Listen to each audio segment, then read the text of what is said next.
Welcome back to the deep dive. Today, we're going to be looking at The Love Hypothesis by Ali Hazelwood. It's a contemporary romance novel, but it's also set in academia. Now, I know what you might be thinking. Romance? Really? Yeah. But trust me on this one. This book really is a lot more than just a love story.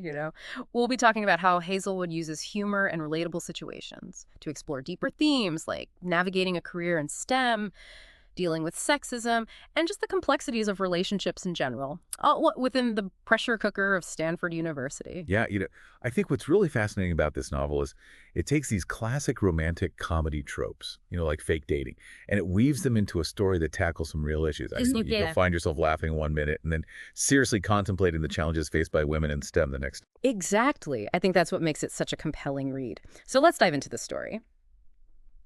We have Olive Smith. She's our protagonist. She is a PhD student at Stanford. And you have to picture this. She's about to have this super important interview, and she's just like a nervous wreck. So in her flustered state, she accidentally walks into the men's bathroom, thinking it's the women's bathroom. Oh my gosh. Yeah. I can relate. It's like that moment of sheer panic. You realize you've made this very public blunder. Yeah. To make matters worse, Olive breaks down in tears. I know. I can feel her pain. It's like your worst nightmare coming true. Especially right before a big interview. But here's where it gets interesting. There's this kind stranger in the bathroom, and he offers her words of encouragement. He's basically like, hey, you've got this. You're brilliant, and you're going to ace this interview. It's amazing how such a small act of kindness can have a huge impact. Yeah. And so it does for Olive. It gives her that boost. She needs to go in there and really nail that interview. Yeah. And she ends up accepting the Stanford offer, partly because of this positive encounter. It's crazy. And then fast forward a few years, Olive discovers that the guy in the bathroom, she's been thinking of him this whole time, is none other than Adam Carlsen. And he's this renowned and somewhat intimidating professor in her department. Talk about an awkward reunion. Oh, it just makes you cringe. I know. But it's also the catalyst for their whole fake dating scheme. Yeah. So Olive impulsively kisses Adam in the hallway to convince a fellow student that she's moved on from a previous relationship. Oh, gosh. Which she's not. Yeah. And Adam, being the surprisingly pragmatic guy he is, decides to just roll with it. He even sets ground rules for their fake relationship. No sex, no PDA outside of pre-approved events, and get this, exclusivity. What? I know, Yeah. which Olive finds particularly amusing. She doesn't even date. Oh my goodness, it's hilarious. I know. These roles add a layer of humor and complexity to their interactions. They're constantly navigating the boundaries of this fake relationship, which leads to some pretty hilarious situations. But it's also interesting to see how this charade starts to impact their real lives. Yeah, like, for Olive, it's a way to deflect unwanted attention from this male student who won't take a hint. And for Adam, it's a way to appear stable and committed to the department, which is important for his career advancement. So they're both getting something out of this arrangement, even if it's all pretend. Right. And Olive's best friend, Anne, is completely fooled by the whole thing. She becomes totally invested in their relationship, I love Anne. which adds another layer of comic relief to the story. She's like the ultimate cheerleader for their fake romance. She's just living vicariously through them. It's hilarious and heartwarming at the same time. But things start to shift at the department picnic. Yeah, this is a key turning point in the novel. Huh. Adam sees Olive, and she's being subjected to some pretty nasty gossip, and he unexpectedly comes to her defense. He basically shuts down the rumor mill Oh. and shows a genuine concern for her well-being. Yeah, it's a side of Adam we haven't seen before. He's known for being tough and demanding. But in this moment, he reveals a softer, more compassionate side. Right. And it's not just Olive who notices. The whole department is buzzing about Adam's uncharacteristic behavior. It's clear that his actions towards Olive are more than just friendly concern. You can feel the tension building. Olive is definitely starting to see Adam in a new light, and her feelings for him are growing. Despite his intimidating reputation? I know the scene at the picnic is pivotal because it challenges our perception of Adam. It makes us question those initial assumptions we formed about him based on his reputation, and it sets the stage for the romantic tension that starts to simmer between him and Olive. Yeah. Things really heat up at a biology conference in Boston. It's like the entire novel has been building up to this moment. I mean, the conference itself is like this whirlwind.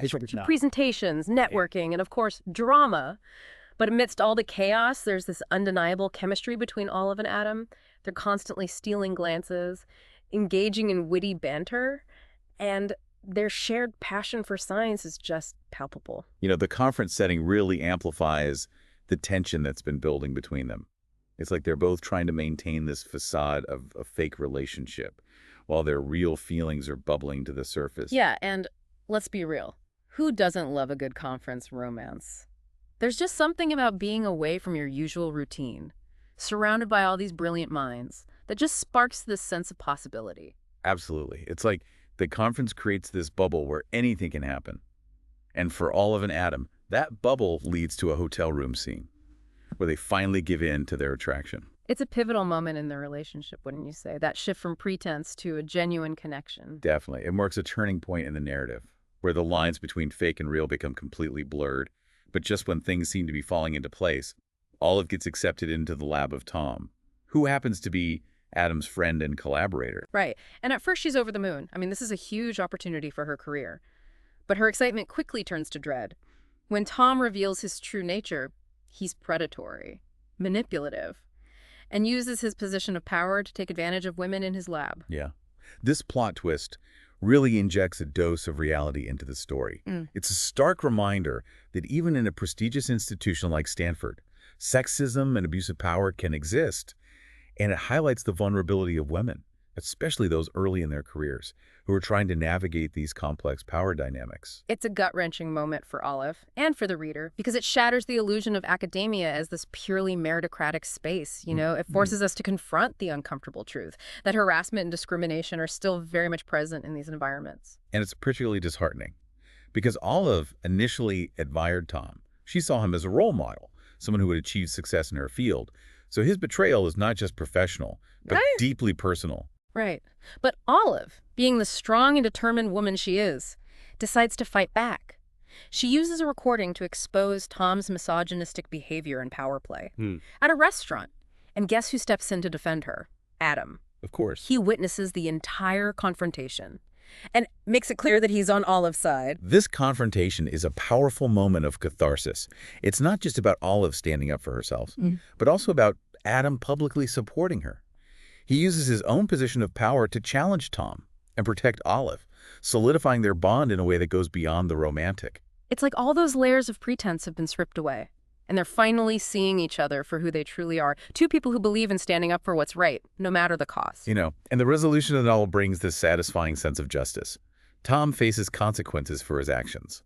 Olive receives multiple offers from prestigious labs, and Adam even considers moving to Boston, opening up the possibility of a real relationship with her. It's a feel-good ending. That underscores the importance of pursuing your passions, fighting for what you believe in, and finding love in unexpected places. But the novel doesn't just offer a happy ending. It also sparks a larger conversation about the need for systemic change within academia. It challenges us to think about the ways in which institutions can perpetuate these power imbalances and what steps we can take to create a more equitable environment for everyone. Right. And speaking of sparking conversations, alongside Olive and Adam's journey, we also get a glimpse into another budding romance between Olive's best friend and Malcolm, another grad student. Oh, yeah. Their relationship offers a lighter, more playful counterpoint to the complexities of Olive and Adam's story. It's a reminder that even amidst the pressure cooker of academia, there's room for joy, laughter, and the simple pleasure of connecting with someone who gets you.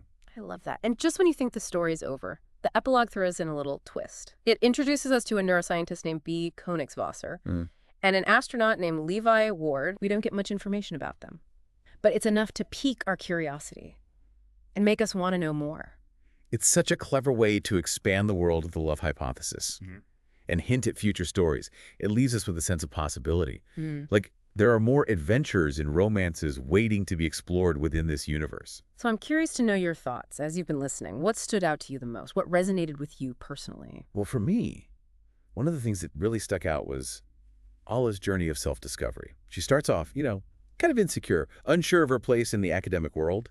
But through her experiences, both the romantic and the challenging ones, she finds her voice and her strength. It's really inspiring to see her blossom into this confident, resilient woman who refuses to be silenced. It is. And it's not just about her standing up to Tom. It's about her recognizing her own worth, learning to trust her instincts, her intelligence, her gut feelings, even when others try to undermine her.